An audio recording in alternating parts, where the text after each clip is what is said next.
pessoal, tudo bem? Aqui é o professor Tom, chegando com o episódio 28 do nosso Podgel.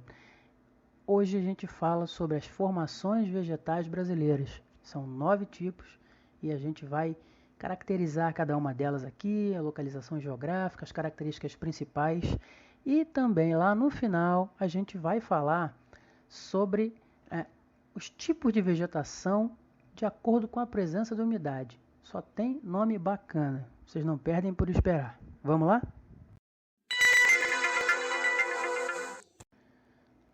Muito que bem, então, né? Falando aqui sobre vegetação brasileira, ela compreende as várias manifestações de formações vegetais existentes no nosso país e que surgem conforme o tipo de clima e de relevo, né? Divididos em dois grupos básicos. A gente tem o grupo florestal e o grupo campestre, né? Os tipos de vegetação florestal ocupam cerca de 60% do nosso território, enquanto a área restante, os 40%, é a área das formações campestres. Mas que vegetações florestais campestres, né? A gente tem 9 tipos de formações vegetais no Brasil. As que estão no grupo das formações florestais são a Mata Atlântica, a Mata das Araucárias, Mata dos Cocais, a Floresta Amazônica e as regiões litorâneas, né, o Mangue e a Restinga. Enquanto isso, o grupo campestre ele é constituído pelo Cerrado, a Caatinga, o Pampa e o Pantanal. Vamos a eles, né? Vamos começar com o grupo florestal. Então, a gente começa pelo grupo florestal e inicia com a Mata Atlântica, que é também chamada de floresta latifoliada tropical. E está localizada principalmente ao longo da costa brasileira, fechada e densa.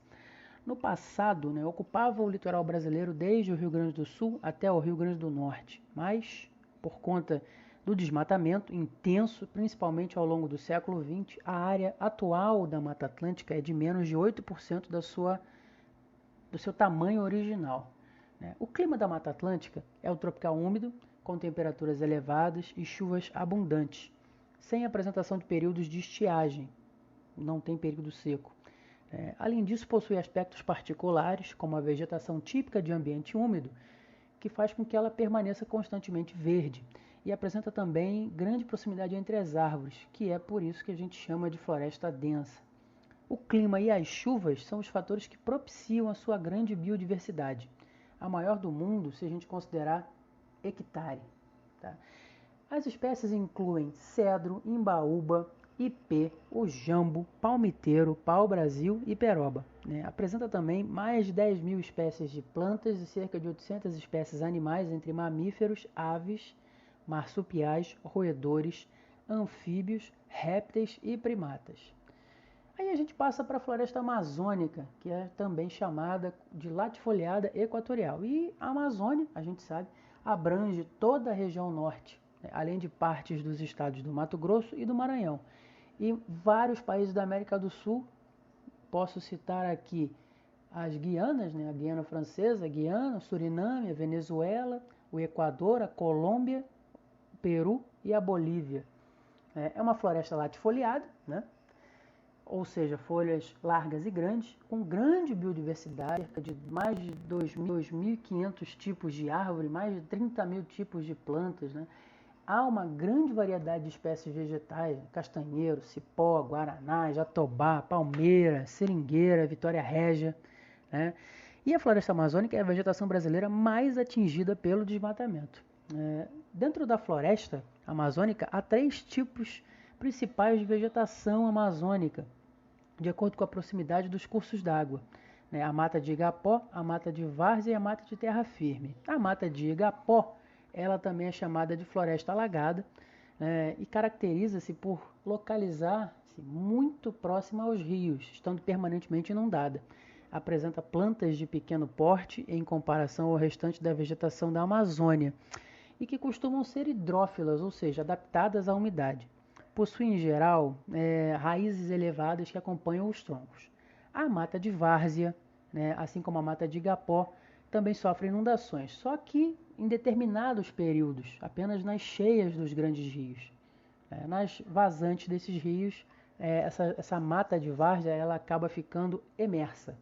É uma mata muito fechada, com elevada densidade, árvores altas, e em geral com galhos espinhosos, o que dificulta o acesso. As espécies mais conhecidas são o jatobá e a seringueira, sendo a seringueira muito utilizada na extração do látex, que é a matéria-prima da borracha. E a gente tem também a mata de terra firme, que é também chamada de caetê, e se caracteriza por se encontrar relativamente distante das grandes cursos d'água, localizando-se em planaltos sedimentares. Em razão disso, não costuma ser alvo de inundações, recobrindo a maior parte da floresta e apresentando as maiores médias de altura, já que algumas árvores chegam a alcançar 60 metros. A gente passa aí agora falando da Mata dos Cocais, que é uma faixa de transição aí. Ela se localiza entre os estados do Maranhão e do Piauí e em Tocantins.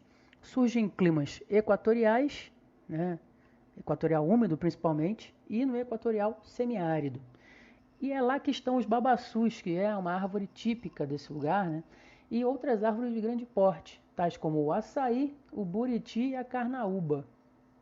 Nas áreas mais úmidas do meio norte, que se encontram no Maranhão, no norte do Tocantins e oeste do Piauí, ocorre o desenvolvimento de uma espécie de coqueiro, que é chamada de babaçu. Essa planta possui uma altura que oscila entre 15 e 20 metros. O babaçu ele produz amêndoas que são retiradas de cachos de coquilhos, dos quais é extraído um óleo com uso difundido na indústria de cosméticos e alimentos. Nas regiões mais secas do meio norte, que se estabelecem no leste do Piauí e nas áreas litorâneas do Ceará, ocorre outra característica vegetal, que é a carnaúba. A carnaúba é uma árvore endêmica. O que é isso? Só tem ali, e que pode alcançar mais ou menos 20 metros de altura. E das folhagens da carnaúba, pode se extrair cera e a partir dessa matéria-prima são fabricados lubrificantes, E a cera também é usada em perfumarias, confecção de plásticos e adesivos também. É uma faixa de transição, como eu falei, entre a Amazônia e a Caatinga. Aí a gente passa agora para a Mata das Araucárias, que é também chamada de floresta aciculifoliada subtropical. Bonito, né? Tipo de expressão que pode cair em prova e é uma beleza. Localizada no sul do Brasil e em parte do estado de São Paulo, o clima da Mata das Araucárias é o clima subtropical. Nela surgem várias espécies vegetais, com predominância do pinheiro do Paraná, que é uma árvore alta que mede mais de 30 metros. Daí resulta a formação de uma floresta bastante densa. É também conhecida como floresta aciculifoliada. Fala isso rápido 3 vezes, Sendo popularmente chamada de Mata dos Pinhais. A distribuição das árvores ocorre de forma espaçada, pois os pinheiros não permitem que nenhuma outra árvore cresça ao seu redor. As árvores adultas apresentam poucas ramificações, poucos galhos, e se localizam mais na parte alta das árvores, que costumam ser bastante altas, variando entre 25 e 30 metros. Essa formação também é chamada de floresta ombrófila mista, que se caracteriza pela mistura entre árvores angiospermas, que produzem frutos, e gimnospermas, que é o caso da araucária, que não produzem frutos. Suas sementes são nuas. Fechando então o grupo florestal, a gente tem a vegetação litorânea, que está aí disposta ao longo do litoral brasileiro. O litoral tem mais de 7 mil quilômetros, então tem uma importante diversidade aí que contribui para uma igual variabilidade de espécies animais. Essa riqueza natural ela é resultado da diversidade de climas e relevos que compõem o território brasileiro. As vegetações brasileiras litorâneas elas são classificadas em 2 subtipos principais, os mangues e as restingas, apresentando também vegetações rasteiras e alguns tipos de gramíneas. Os mangues ou manguezais são vegetações encontradas em regiões onde costumam haver o encontro entre águas dos rios e dos mares. Trata-se de um ecossistema litorâneo presente em regiões tropicais e subtropicais, marcado por estar coordenado pelo regime de marés. As formações vegetais caracterizam-se pela sua resistência às águas salobas, né? Que é a característica mais marcante nesse tipo de local, né? Essa mistura da água doce do rio com a água salgada do mar. No Brasil, a área dos manguezais está estimada em 25 mil quilômetros quadrados, o que equivale a 12% de todo o mangue existente no mundo. Eles se distribuem por praticamente toda a zona litorânea, desde Oiapoque, no Amapá, até a Laguna, em Santa Catarina. Já as restingas são formações vegetais presentes em terrenos arenosos, geralmente nas zonas costeiras dos continentes, acompanhando a extensão das praias. Assim como nos manguezais, a vegetação das restingas possui características como a sua capacidade de resistência à salinidade, né, que é resultado que vem dos ambientes oceânicos. Possui também habilidades estratégicas para resistirem à escassez de água doce, aos fortes ventos e à intensa arenização do solo. São espécies vegetais, em sua maioria, do tipo rasteiro. Bem, começando o grupo campestre, então a gente vai de pampa, né, que é encontrado no sul do país, ocupando cerca de 2% do território nacional e é formado principalmente por arbustos, árvores pequenas, gramíneas e plantas rasteiras. Essa vegetação ela surge no sul do Brasil, lá no Rio Grande do Sul, exclusivamente no Rio Grande do Sul, por causa do clima subtropical. Os pampas constituem uma região natural e pastoril de planícies com coxilhas. Coxilhas são colinas localizadas em regiões de campos que podem ter pequena ou grande elevação, em geral cobertas de pastagens. Localizadas no sul da América do Sul, ocupa mais da metade do Rio Grande do Sul, chegando ao Uruguai e parte da Argentina. Menos de 50% da vegetação do pampa atualmente está preservada. Chegamos até o Cerrado, que é onde predomina um aspecto seco, assim como das savanas encontradas principalmente na África. Ele está ali disperso ali ao longo da região central do Brasil. O tipo de vegetação presente na área do Cerrado é caracterizado pelo clima tropical continental, tropical típico, em que o inverno é seco e chove no verão.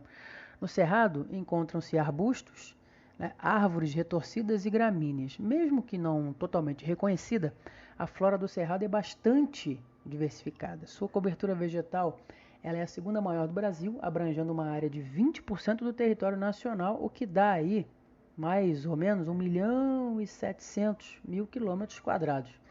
Apresenta as mais diversas formas de vegetação, desde campos sem árvores ou arbustos, até o cerrado lenhoso denso com florestas galerias. É reconhecido como a segunda savana mais rica do mundo em biodiversidade, só perde para a savana africana. Os campos eles recobrem a maior parte do território desse bioma, dessa formação florestal. E é essencialmente coberto por gramíneas, com árvores e arbustos. É subdividido em campo de cerrado e campo limpo, que se diferenciam na formação do terreno e na composição do solo, com declives ou plano. As árvores mais altas do cerrado chegam a 15 metros de altura e formam estruturas irregulares. Apenas nas matas ciliares, as árvores ultrapassam 25 metros e possuem normalmente folhas pequenas.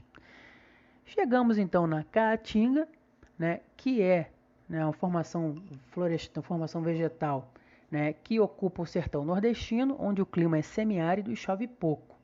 A vegetação é formada por plantas adaptadas ao clima seco, chamadas de xerófilas, em que ocorrem poucas chuvas. As principais espécies são o mandacaru, o xique-xique, a aroeira, a braúna e os cactos. As únicas árvores que não perdem suas folhas durante o intenso calor são o juazeiro e alguns tipos de palmeiras, pois suas raízes conseguem encontrar água no subsolo. Em decorrência disso, nela surgem as plantas que se mantêm com pouca água. Também surgem plantas como o facheiro e o mandacaru, mas no favorecimento de umidade podem crescer na caatinga árvores como a aroeira, a baraúna e o juazeiro. Com relação à fauna, tem aproximadamente 1.500 espécies distintas de animais catalogados, envolvendo aves, répteis, anfíbios, mamíferos e peixes. Chegamos então ao Pantanal, que é a última das formações campestres, e é a maior planície de inundação do mundo, com cerca de 250 mil quilômetros quadrados de extensão. A área do Pantanal compreende os estados do Mato Grosso e do Mato Grosso do Sul, chegando até o Paraguai. É nessas áreas alagadas que surgem as gramíneas, enquanto os arbustos e palmeiras crescem nas áreas de maior altitude, onde o alagamento acontece de forma ocasional. Há espécies de floresta tropical, por sua vez, que crescem nas áreas onde não há alagamentos. O clima do Pantanal é predominantemente tropical continental, marcado pelas altas temperaturas e grande índice pluviométrico, né? Um verão quente, chuvoso e um inverno frio e seco. Dessa forma, na época das chuvas, ou seja, no verão, o Pantanal fica praticamente intransitável por terra, enquanto no período de seca, no inverno, os rios secam e sobra o barro, daí o seu nome Pantanal. Assim, o solo que se forma é utilizado como áreas de pastagem para o gado. Cerca de 650 espécies de aves povoam a região, entre eles, né, o tuiuti, que é a ave símbolo do Pantanal, né, com as asas abertas, ultrapassa 2 metros de envergadura. Então, para finalizar esse episódio, eu vou falar um pouquinho agora sobre a classificação dos tipos de vegetação de acordo com a presença de umidade e também de acordo com as folhas, os tipos de folhas e plantas, né, das árvores. Primeiro, falando um pouco sobre a classificação a partir da presença de umidade. A gente vai ter as hidrófitas, né, que é vegetação presente principalmente em rios e lagos, que são plantas aquáticas e subaquáticas. Tem as tropófitas, que é a vegetação presente em ambientes onde ocorre variação de umidade durante o ano, né, são adaptadas para enfrentar épocas úmidas e secas. Tem as higrófitas, plantas presentes em locais com grande umidade. Temos as xerófitas, que são as plantas que se desenvolvem em áreas secas, né, com baixa umidade também, e geralmente apresentam espinhos e folhas pequenas. Temos também as halófitas, que são vegetação típica de região de manguezal, né? Vivem em locais com muita umidade e solo com presença de salinidade. A gente tem também, para fechar essa classificação de acordo com a presença de umidade, as orófilas, que são comuns em ambientes montanhosos de altitude elevada, são adaptadas às baixas temperaturas. Aí, a gente vai falar rapidinho aqui também, né, da classificação dos tipos de vegetação de acordo com os tipos de plantas e as folhas, né? Então a gente vai ter as aciculifoliadas, como a gente falou, né, da mata de araucária, né? As plantas e árvores com folhas finas e pontiagudas, que são comuns em regiões de baixa temperatura, como por exemplo o norte dos Estados Unidos e o Canadá. As latifoliadas, que a gente falou, né, tanto da Mata Atlântica quanto da Floresta Amazônica, que são plantas e árvores com folhas largas e grandes, né, que são comuns em regiões com presença de elevada umidade, como por exemplo a Floresta Amazônica. E as caducifólias, que é a vegetação que descarta suas folhas em períodos de seca ou frio rigoroso, e ocorre, né, para que a planta ou a árvore preserve a água em seu interior. São muito chuvosos e inverno seco bem indefinidos. Para fechar, temos as perennifólias, que são as plantas e árvores cujas folhas são mantidas o ano inteiro, ou seja, não caem. Ok?